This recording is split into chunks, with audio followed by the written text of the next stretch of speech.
Last week, we said goodbye to our studio in the General Motors building here in New York. And while we're putting the finishing touches on our new home, we decided to take the dish on the road and visit Geoffrey Zakarian. He is the recent winner of the Food Network's Next Iron Chef Super Chefs. And one of his restaurants is the Lambs Club. It's right here in Manhattan. Iron Chef Zakarian, known for his take on American cuisine, brings us his ultimate dish, cod wrapped in cabbage with smoked tuna. It's great to have you with us, Chef. Well, thank you for coming here to my restaurant. Well, Welcome. This restaurant is amazing. It's gorgeous, first of all. That's the first impression. Yeah, it's really beautiful. I really had not much to do with it, quite frankly. A gentleman named Sant Shotwell bought this building and took 7 years restoring it. It's a landmark. And what he did was just remarkable. And what you do on the plate is remarkable. Well, so tell us what's on our plates today. So today we're just going to have some really, I think, a nice light dinner. We have, first, your main course is a cod that's wrapped in cabbage. It's called a papillote, which is a very French word for wrapping something and steaming it. And underneath is a little smoked tuna.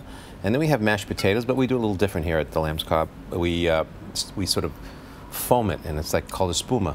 So it's lighter. It's not as heavy. So when you taste it, I love it. I love it. And a drink, which is our hallmark drink, which is the Gold Rush, which was bourbon. Cheers. Happy holidays. Happy holidays. Bourbon, honey, and lemon. And it's really amazing, the balance of sour, sweet. And a lot of people don't want this drink, and we have them try it, and they say, well, I don't like bourbon. But when you taste the bourbon this way, it's a knockout. Yeah. And it will knock you out if you have more than I'm looking forward to that. You have roots of both Armenian and Polish descent. Yes, How does that play into what we're seeing here and what we're having here? Well, I mean, I have cabbage today, so that's the Polish root. Got it. I really hadn't thought of it. I think that my roots are strongly Mediterranean, so anything I do really has a real basis in those flavors, whether it be anchovy, olives, oil, garlic, yogurt, white cheeses, things like that. So I bring them all together as much as I can. It's not specific to either Armenian or Polish roots, but there is a basket of vegetables and taste that I pull from that's very familiar. Were you pulling from that on the Iron Chef?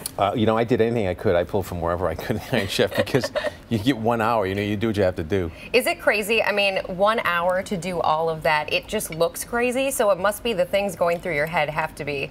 Well, it's definitely the most challenged I've ever been. And what you don't realize about it is the physicality. It's just amazingly physical work. And you're alone. It's like you have no help. Did you pump iron in advance practice? I actually went to the gym just because, I asked what to expect from a few people who've done it before. They said, expect to be exhausted and wiped out because it's really hard physically. So, I mean, the cooking is something that it's like riding a bike, You put a food in front of me, I'll cook it, but I wasn't ready for the physical aspect of it, which is really hard.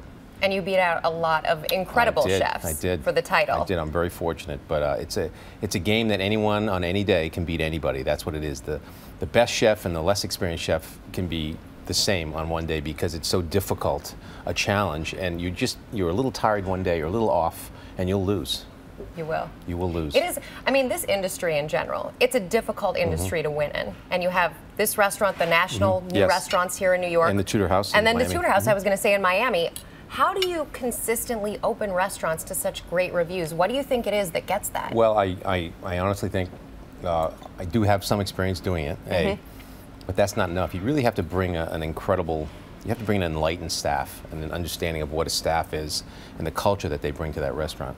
So the mistakes they'll be made, but they're small and they're not magnified because you learn from them? You learn from them, but you bring really great staff. And you really take care of them, and you give them dignity, and for the most part, it really works, at least getting the restaurant off the ground. Then it takes another 6 months or so to make it operational, so it works financially. Yeah, financially is a big part, and obviously, it's a big part. I mean, you opened some restaurants here in 2001. I mean, that was like a hard time for the economy, and especially here in New York with September 11th. Yeah, and now, I mean, the economy thankfully is starting to sing again, but it's going to be a while before we get anywhere near where we were before. Have to ask you, if you were to share this meal with anyone, who would it be? Wow. Well, my present family excluded, I would say my mom, because I think she would see some things on here that would make her happy. Very cool. Well, we do this with all of our chefs. Oh. We would love it if you would sign a dish for us. I would. Who do I sign it to? Just anyone? Well, you sign it to us here at the Early Show, The Dish. The Dish. You can just make it out to the dish. There you go. Thank you so much, It's my Chef pleasure. Zakarian. It was great meeting with you. Let's have another cheers. Awesome food. Thank you so much. Happy New Year. Happy New Year. Thank you.